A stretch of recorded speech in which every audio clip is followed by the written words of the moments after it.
Hola, buenos días. Bienvenidos a este nuevo podcast llamado El Reprobado. Y decidimos crear una nueva sección llamada El Test.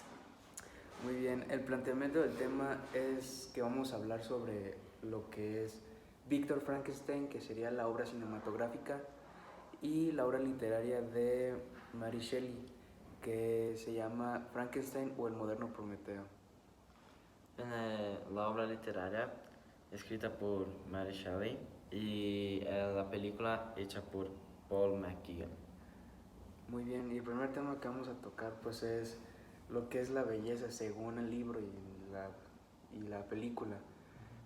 Lo que nos quieren dar a entender es que muchas veces no sabemos qué es la belleza ni la naturaleza del ser humano. Y el autor, por ejemplo, de la película nos quiere dar a entender que Frankenstein está creando este ser para darle sentido a lo que él tiene pensado, que alguien entienda sus ideales para ser alguien perfecto. O sea, pero la belleza yo creo que tiene muchas, ¿cómo se dice?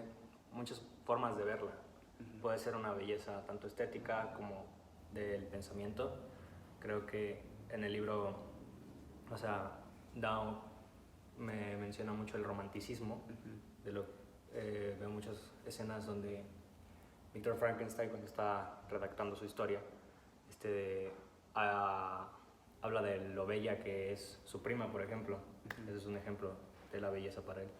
Y ya en la película se puede demostrar la belleza, pues como tú dices, que como Victor Frankenstein quiere dar a entender sus ideales a otra persona.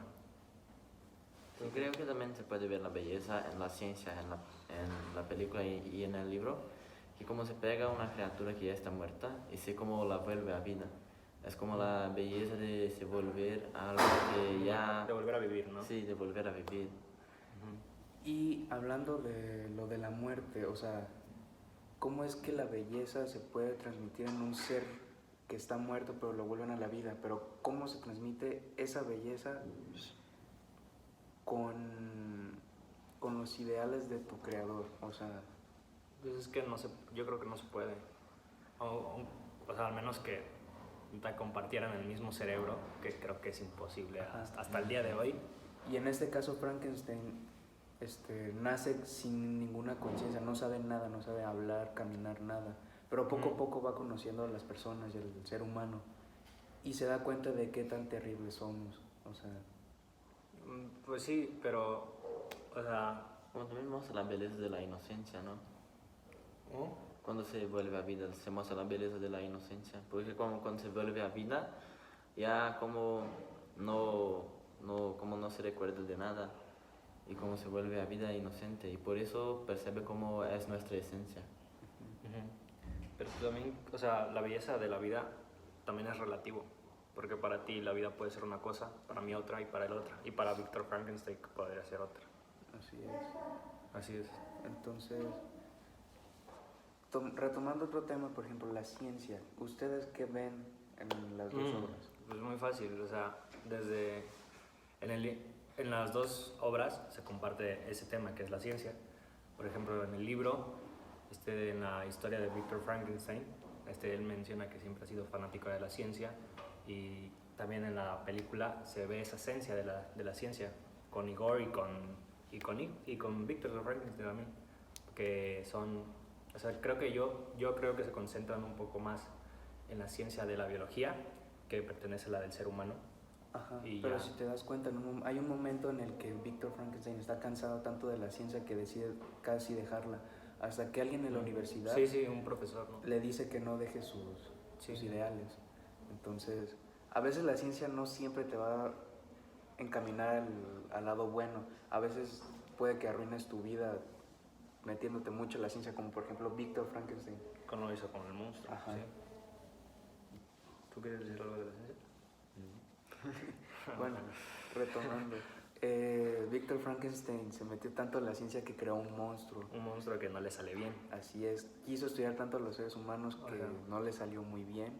Y este monstruo hizo desgracias. O sea, En el libro hizo desgracias, y también en la película se podría decir por un pequeño tiempo, aunque no se le escapa en la película y no no mata a otras personas. Bueno, sí mata a otras personas, Ataca, pero más que ya no a la magnitud que lo hace en el libro. Ajá. Ya solamente se enfrenta a los creadores, por así decirlo, en la película, y los matan y ya matan a Frankenstein. Y ahí Víctor Frankenstein se da cuenta de que, o sea, el monstruo que está vivo no está vivo. ¿Se me va a entender? Porque él tenía, o sea, él creo al principio tenía una idea de la vida que era la incorrecta, y cuando lo tiene enfrente se da cuenta que no es vida. Así es. Adelantándonos un poco, ¿cómo sabemos que Frankenstein en realidad estaba vivo? Si nomás con electricidad le dio vida, se podría decir. ¿Cómo interpretarías tú que está vivo Frankenstein? Depende de cuál es tu visión de vida. Depende de qué considera que es vida. Como Frankenstein, como a veces se da por entender que tampoco tenía conciencia de sí mismo. Así es. Para algunos, a veces se puede considerar que no estaría vivo de verdad. Como no tenía tanto su esencia como nosotros tenemos. Por ejemplo, Frankenstein no tenía sentimientos, ¿o sí? En la película podemos ver que no tiene sentimientos porque no tiene ningún ser querido. Pero en el libro podemos ver cómo casi al final se encariña con una familia en un bosque, que los espía tanto que ahí fue como aprendió a hablar, a leer. Entonces se puede ver cómo es que los seres humanos, por más terrible que seamos, podemos tener sentimientos, pero puede que actuemos de tal manera que se pueda ver que no tenemos nada dentro. Sí, pero al fin y al cabo, si eres un ser humano vivo, de verdad vivo, tendrás sentimientos. Así seas el peor asesino de la historia o algo así, siempre vas a tener sentimientos, porque creo que es algo esencial de la vida, sentir. Hace parte de nuestra esencia. Sí, exacto. Así es.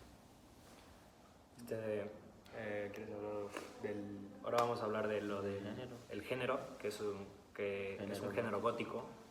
Rafa, ¿quieres decir algo?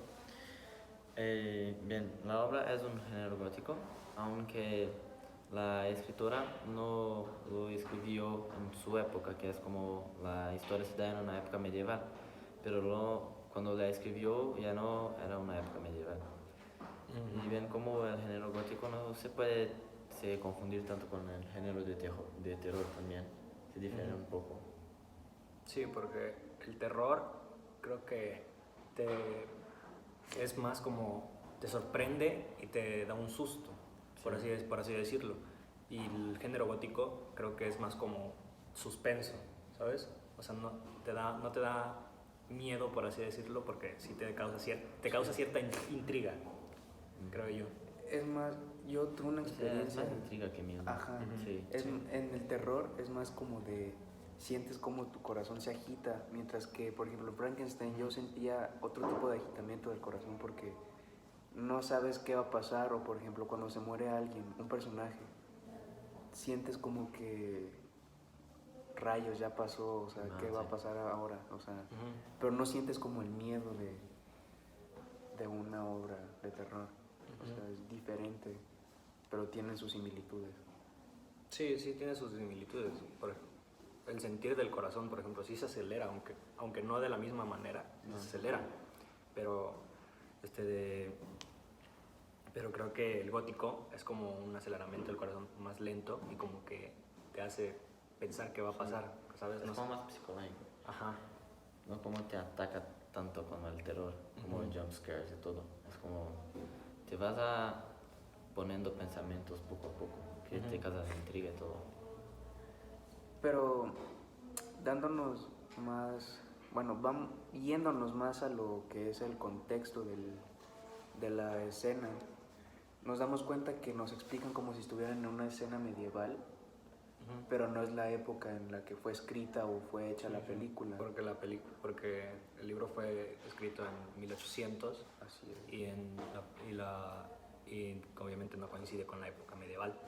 Entonces la verosimilitud Que eso tiene. Sí.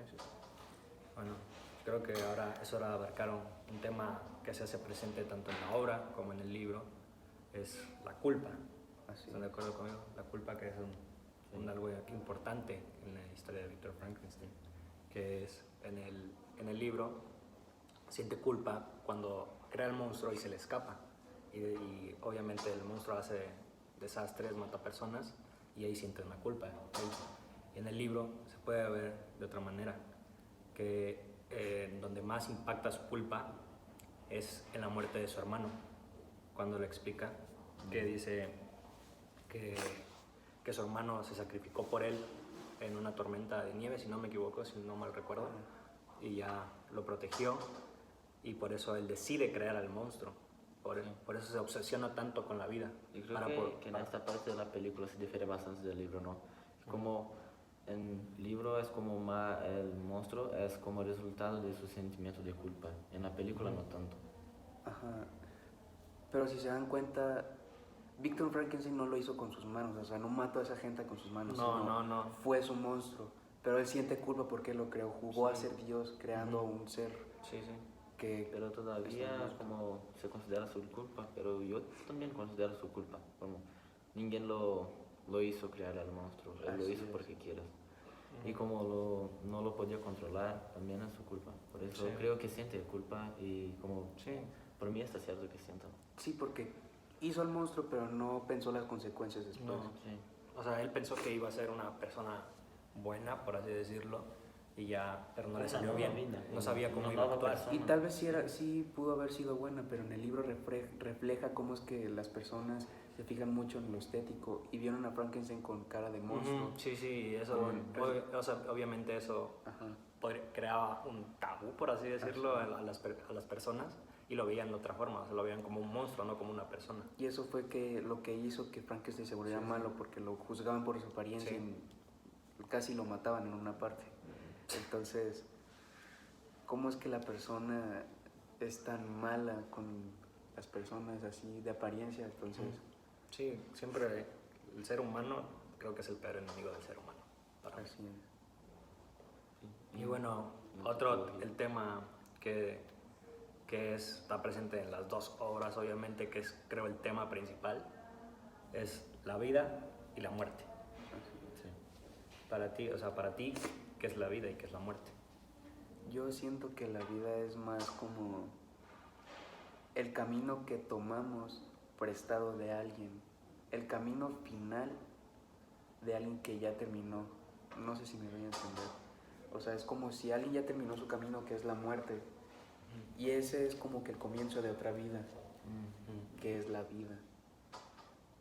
O sea, estás hablando de la reencarnación. Ajá, me estoy centrando más en la reencarnación. ¿Pero tú crees en la reencarnación de humano con humano? ¿O? No necesariamente, siento yo que puede reencarnar como otro ser vivo, como por ejemplo un perro puede ser. Un perro puede reencarnar en un ser humano, una paloma. En ese sentido, yo sí estoy de acuerdo contigo. Yo creo que la vida es prestada. Creo que hay muchas teorías. Obviamente está la teoría de ya no hay nada. Está la teoría de la reencarnación. Está la teoría de la religiosa que te vas al cielo. Pero yo creo que es la de la reencarnación. No sé si habían oído o sea, que cuando mueres se supone que ves una luz. Y entonces toda tu vida pasando. Y dicen que esa luz, o sea, es porque estás naciendo otra vez. Entonces yo creo en eso, yo creo en la reencarnación, yo creo que la vida es prestada y solamente es para un tiempo, no sabes cuánto va a durar, pero vas a volver a renacer. Por ejemplo, yo tengo una duda. Cuando Víctor le da vida a Frankenstein, ¿crees que tomó prestada la vida o resucitó a todas esas personas que tomó partes del cuerpo? ¿Qué crees tú que sea Frankenstein? Creo que para mí, yo creo que Frankenstein era como ya era como un cuerpo sin vida. Y se lo puse como una nueva vida, como si literal revivise el cuerpo, pero como si fuera una reencarnación, pero de una nueva vida. Y como que la vida que estaba en tu cuerpo ya se fue, ya se acabó, como una nueva persona. Yo creo que el monstruo, vaya, no tenía vida. para mí eso no era vida. El simple hecho de que tú mismo lo dijiste, en la película se muestra que no siente, que no tiene sentimientos, por así decirlo, no es vida. Ya hablamos de eso y hablamos que es una parte esencial de la vida, el sentir. Tal vez en el libro, como dices que cuando se fue al bosque y vio la familia, que empezó a sentir, tal vez ahí empezaba a tener vida. Ahí sí no sé qué pasaba, no sé si fue una reencarnación o una nueva vida.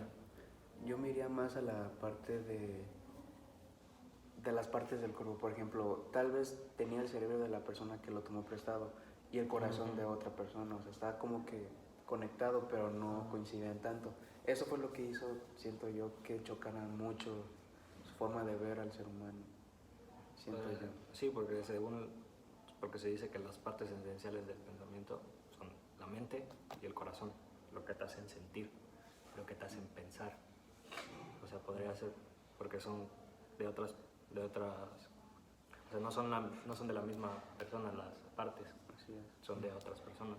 Para mí el monstruo sí estaba vivo desde el principio. Como para mí, la vida es cualquier cosa, cualquier animal que tiene todas sus funciones biológicas funcionando. Y como cuando se muere, para mí se acaba la vida. Ya no, tu existencia ya no existe más. No Entonces, sé, así, pero... sí, ya se va. Y como cuando vuelve a vida, es como si fuera un ser totalmente nuevo, que nunca ha existido antes. O sea, para ti eso es el monstruo, un ser nuevo que nunca ha existido, Sí, que está apenas existiendo. sí, que Es se empezó a vivir ahora. Ajá, es como si fuera un nuevo camino, dices tú, que va Como si recargando. toda, como, no, yo creo que no se reencarna, como toda la vida que existe es una nueva vida, es una nueva esencia que nunca ha existido antes. Por eso como somos completamente únicos. Y el monstruo es completamente único porque no hay nadie igual, por eso para mí tiene vida. Ajá. Pues, Sí. sí. Creo que quedó claro más o menos para nosotros qué es la vida, ¿no? Pero bueno, esto fue todo por el día de hoy. Nos encantaría seguir hablando de estos temas increíbles, pero se nos acabó el tiempo. Nosotros somos Carlos, Rafael y David, y esto fue para el profesor de literatura. Muchas gracias por... Gracias por ver Reprobados.